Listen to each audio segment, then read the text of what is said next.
Ici, je veux faire un petit exemple pour d'abord s'exercer à utiliser la loi de Coulomb, puis pour faire une petite révision de mécanique aussi, puisque comme on calcule des forces, il y a de la mécanique d'impliquer là-dedans. Donc, mon exemple est simple, c'est le suivant. On suppose qu'on a deux sphères qu'on a chargées avec une charge identique. La charge est inconnue, mais on sait qu'elle est identique pour la raison que les deux étaient collés ensemble. Euh, c'est des sphères conductrices. Ensuite, on a déposé une charge dessus par contact. Alors, comme les sphères sont identiques et qui étaient en contact, la charge va se répartir également entre les deux sphères. Et donc ensuite, comme ils vont avoir une charge identique, donc de même signe, elles vont se repousser. Et là, on a la situation qui est illustrée ici. Donc, les deux sphères sont à un certain angle. Donc, ils sont suspendus. D'abord, on les a suspendus avec des fils non conducteurs pour ne pas perdre la charge. Et la situation est symétrique puisqu'on a des charges identiques. Et puis, la situation, on est en équilibre ici. Donc, chacune des deux sphères est de son côté et on est en équilibre. Les données, je vais les inscrire ici. On a la longueur de la corde qui est 22 cm. Des deux côtés, c'est identique. Et puis, on se rend compte qu'à l'équilibre, l'angle entre les deux est de 25 degrés. Donc, on a 25 degrés ici. Et c'est identique de chaque côté. Donc, chacune des deux cordes s'écarte de 25 degrés de l'horizontale. Et la question, c'est déterminer la charge. Donc, quelle était la charge Q de chacune des deux sphères? Alors, vous voyez, c'est un problème d'équilibre statique. Je vais commencer par dessiner les forces qui s'exercent sur chacune des deux billes. Ah oui, il manque, c'est vrai, une autre donnée que je ne vous ai pas donnée, mais qui est importante, la masse des deux sphères. Alors, chacune des deux sphères a une masse de 35 grammes. Donc, je reprends, j'étais à aller dessiner les forces. Alors, justement, la première force, ça va être le poids de chacune des billes. Alors, on est à quelque part à la surface de la Terre, donc le poids sera égal à mg, donc la masse fois g. Ensuite, on a une autre force ici qui va être la tension. Donc, selon la cordelette, on va avoir une force de tension T. Et ensuite, il y a une dernière force, c'est la force de répulsion dans ce cas-là. Donc, la force électrique, on pourrait la noter FE. Tiens, je vais rajouter des vecteurs ici puisque ce sont des vecteurs. Bon, ici, j'aurais pu mettre le poids, donc FG, qui est indiqué vers le bas. C'est tout, donc il y a ces trois forces-là, et comme la bille est à l'équilibre, vous savez vous vous rappelez ce que ça veut dire que la somme des forces est égale à 0, à la fois en X et en Y. Donc on va avoir, par exemple, si on commence par X, donc en X, on va avoir, alors on pourrait écrire que la somme des forces en X est égale à 0 pour qu'on soit à l'équilibre, et en X, on va avoir la force électrique au complet. Alors comme elle est directement en X, bon, j'aurais dû indiquer peut-être, pour être bien correct, que mon système d'axe est comme ça, XY, horizontale et verticale. Donc la force électrique est complètement en X. Alors elle va se retrouver ici. J'ai enlevé le vecteur, donc c'est seulement le module. Le poids n'a pas de composante en X. Puis ensuite, on va avoir la tension qu'on peut décomposer. Donc vous voyez ici, bon, j'ai un petit peu raté mon... l'angle qui est ici, c'est le même qu'en haut. Donc, c'est 25 degrés. Alors, on peut dire que la composante en X, puisque ça sera opposé à 25 degrés, on aura T sinus de 25. Puis, j'ai mis un signe moins pour tenir compte du fait que cette composante-là va être vers la gauche, donc va vers l'axe des X négatif. Et la somme de ça doit donc donner 0. Donc, ce qui veut dire que la force électrique va être égale à T sinus de 25.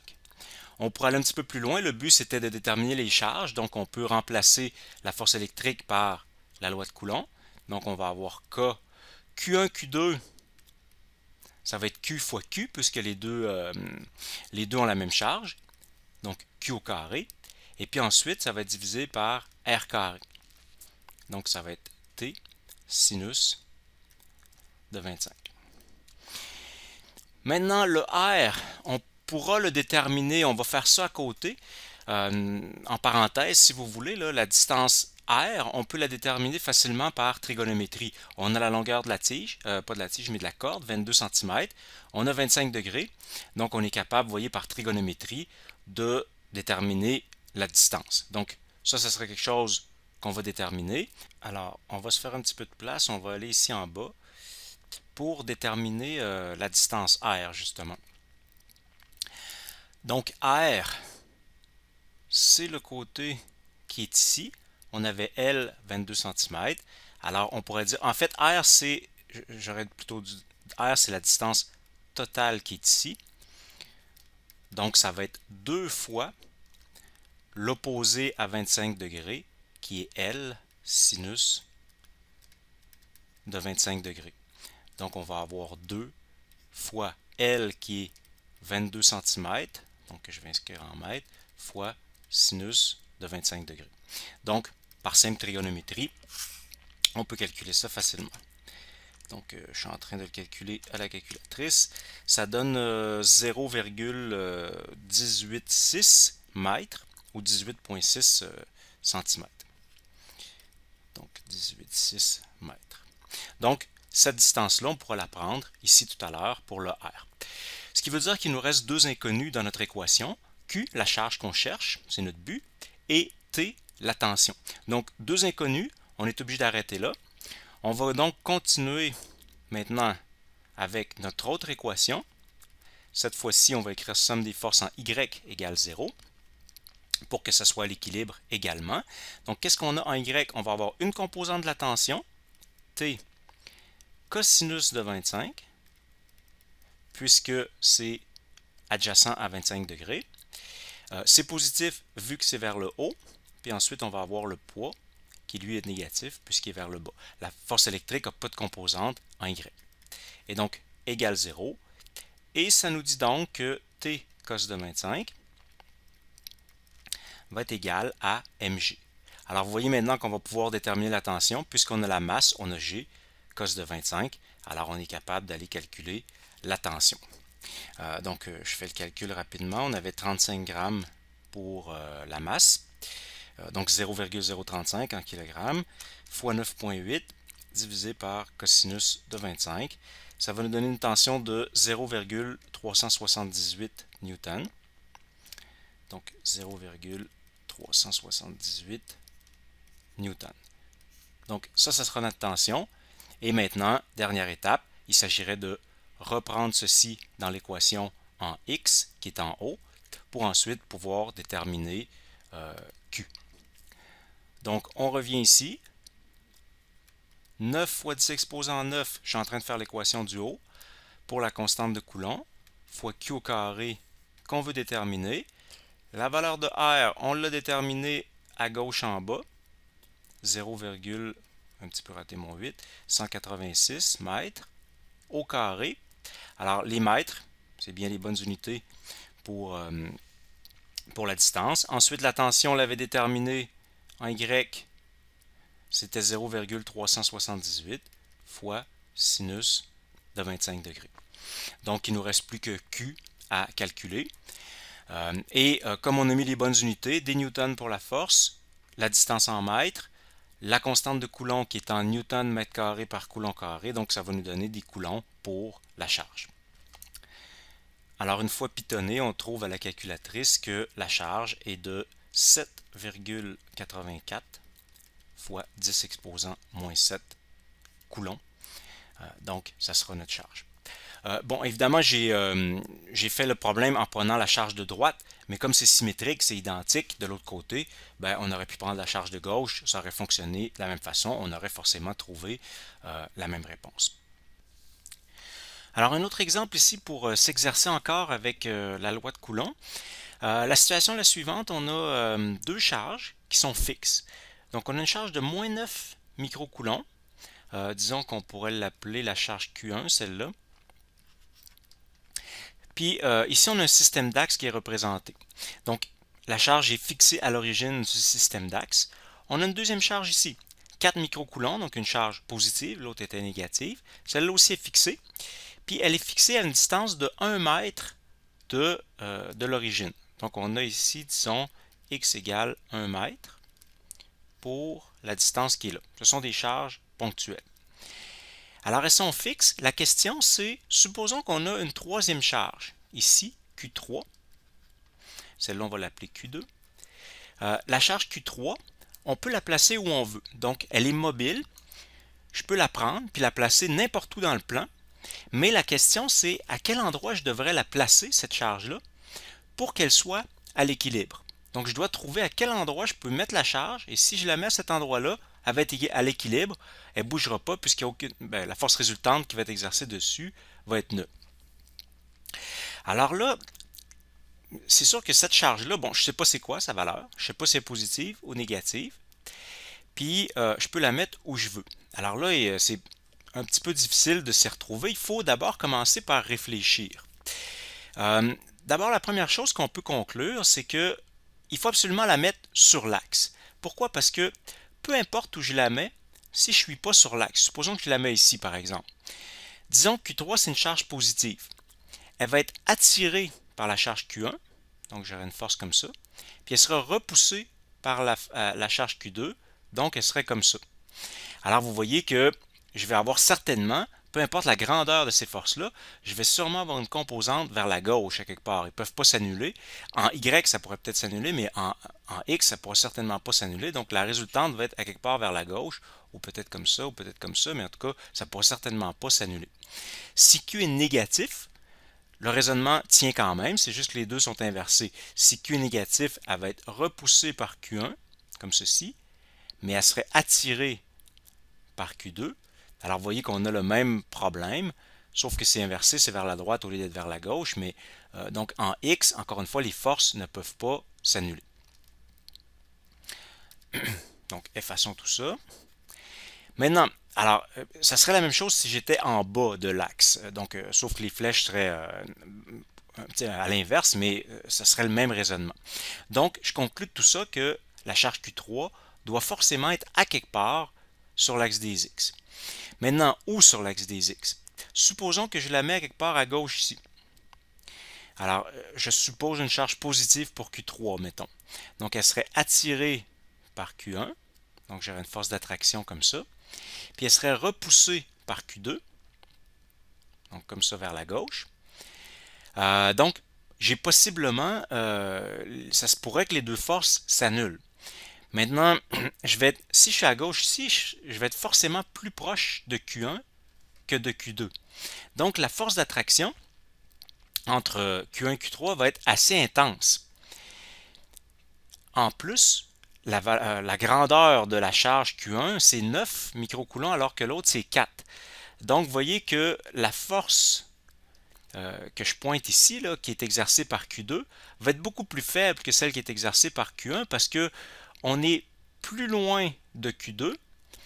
Puis en plus, la charge Q2 est plus petite, donc cette force-là va être plus petite que celle-ci certainement, donc c'est impossible qu'elle s'annule. Si je me place, si j'ai supposé une charge positive pour Q3, si je supposais une charge négative, ça inverserait les deux forces, mais le raisonnement tiendrait quand même.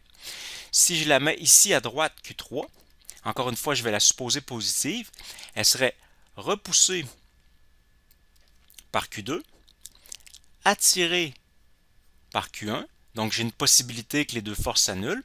Et puis d'ailleurs, là, ça se peut que ça s'annule parce que justement, on est plus près de Q2, donc à cause de la distance, la force pourrait être plus intense. Par contre, la charge est moins importante, donc ça annule un peu l'effet si vous voulez. Tandis que la force d'attraction qui est due à Q1, Q1 est plus loin, donc la force serait peut-être plus petite, mais par contre, la charge est plus élevée, donc ça va annuler un peu cet effet-là. Alors, vous voyez, ça se pourrait qu'à quelque part ici à droite, les deux forces s'annulent. Si on se met à quelque part ici entre les deux, mettons ici, Q3, si elle est positive, serait attirée par Q1 et repoussée par Q2. Donc, les deux forces seraient dans la même direction, donc ils ne peuvent pas s'annuler.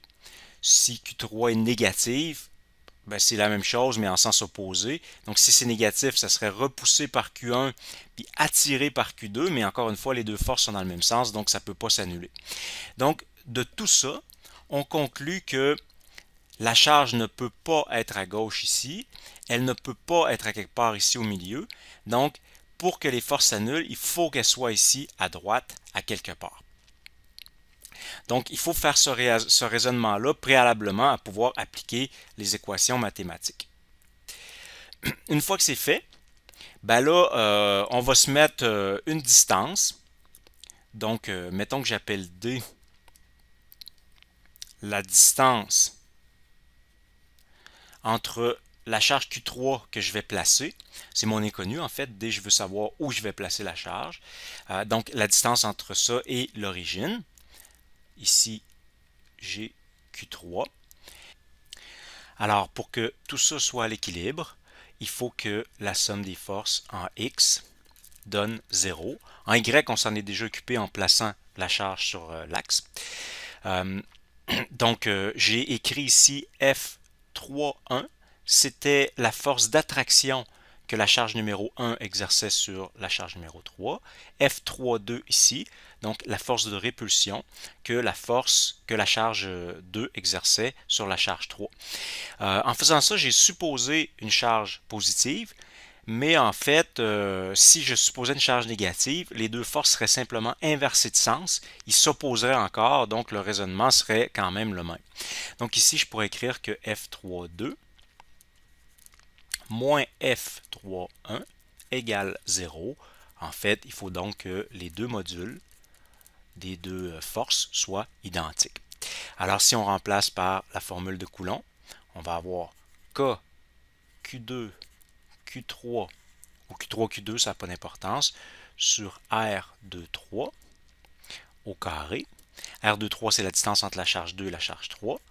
De l'autre côté, on va avoir Q3, Q1 et on va avoir R31 au carré. Donc, il faut que ces modules-là soient semblables. Ici, j'aurais pu mettre des valeurs absolues. Je ne les ai pas mis pour que ça soit un petit peu plus simple à écrire, là, mais on va tout simplement négliger les signes, puisqu'on a déjà tenu compte des directions avec nos flèches, puis avec le signe moins qui était ici. Il faut simplement que les deux modules soient égaux. Donc ici, on peut annuler d'abord la constante de Coulomb, qui est la même de chaque côté. On peut annuler d'ailleurs le Q3 qui est le même de chaque côté. Alors, ce que ça nous dit, c'est qu'on n'a pas besoin de connaître la charge Q3. Autrement dit, peu importe la charge qu'on va mettre là, l'équilibre va se faire quand même. On pourrait même dire que le signe n'a pas d'importance non plus. D'ailleurs, puisque qu'on mette une charge de plus 1 ou de moins 1, par exemple, ce que ça va faire, c'est que les deux forces vont être inversées, mais le raisonnement tient toujours. Donc, en fait, la charge Q3 n'a pas d'importance. Alors, il nous reste Q2 et Q1 qu'on connaît. Puis les deux distances, alors on va les remplacer. Donc Q2, c'était 4 microcoulombs. Donc 4 fois 10 moins 6. Je remplace Q2 ici. La distance R23, donc R23, c'est la distance entre la charge 2 et la charge 3. Selon la distance D qu'on a mis ici, ben, ça sera D-1. Donc vous voyez, moins 1 mètre. Alors on pourrait mettre ici D-1, donc au carré, avec D qui est notre inconnu. De l'autre côté, on va avoir la charge Q1, moins 9, oups, j'appuie sur le curseur, moins 9 fois 10 à la moins 6, et R 3, 1, donc la distance entre la charge 3 et la charge 1, ben c'est notre distance D, donc qui est inconnue, au carré. Il ne nous reste plus qu'à résoudre ça maintenant, donc le 10 exposant moins 6 s'en va. Le signe moins, d'ailleurs, j'aurais pas dû le mettre, c'est mon erreur. J'ai parlé tout à l'heure des valeurs absolues. J'avais déjà tenu compte de la direction, donc je ne mets pas le signe moins. Et puis ensuite, il nous reste à résoudre ça. Donc, on peut faire un produit croisé. Donc, on va avoir 4D au carré à gauche, 9 fois D-1 au carré à droite. Bien sûr, on fait la parenthèse D-1 au carré. Puis ensuite, on va isoler la valeur de D. Ça va nous donner une équation quadratique. Donc, je vous laisse résoudre cette équation-là. Il va nous rester seulement la réponse à trouver. Alors, je vais vous donner la solution. En fait, on trouve deux solutions, puisque c'est une équation quadratique. On trouve deux solutions différentes pour D. on trouve D égale 3 mètres comme première solution. Et puis comme deuxième solution, on trouve D égale 0,6 mètres. Alors bien sûr, il faut interpréter les deux solutions pour voir s'ils sont possibles. Alors clairement, le 0,6 mètres est impossible. Parce que 0,6, ça voudrait dire que D est inférieur à X. Et puis ça se peut pas, ça nous donnerait quelque part entre les deux. Puis on avait éliminé cette solution-là au départ comme étant impossible. Donc, le 0,6 est à éliminer. Il nous reste donc D égale 3 mètres, qui est plus que 1. Donc c'est vraiment à droite. Donc ça, c'est une solution qui est possible. Alors c'est celle qu'on retient. On peut même vérifier en recommençant ou en remettant le D là-dedans pour vérifier que ça fonctionne bien. Mais donc, ça sera notre solution.